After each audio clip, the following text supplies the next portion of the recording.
புத்தி வளர்த்த அம்மாவும் அன்புக்கு முன்னால ஆகாசம் சும்மா.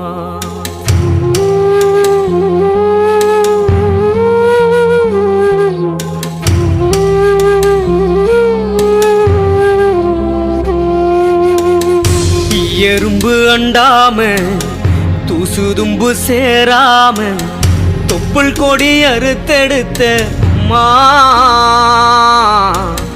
கண்ணோரக்கம் பாராம கஞ்சி தண்ணி இல்லாம பாலும் சோறும் ஊட்டி வளர்த்த அம்மாவும் அன்புக்கு முன்னால ஆகாசம் சும்மா. ஓ அன்புக்கு முன்னால ஆகாசம் சும்மா.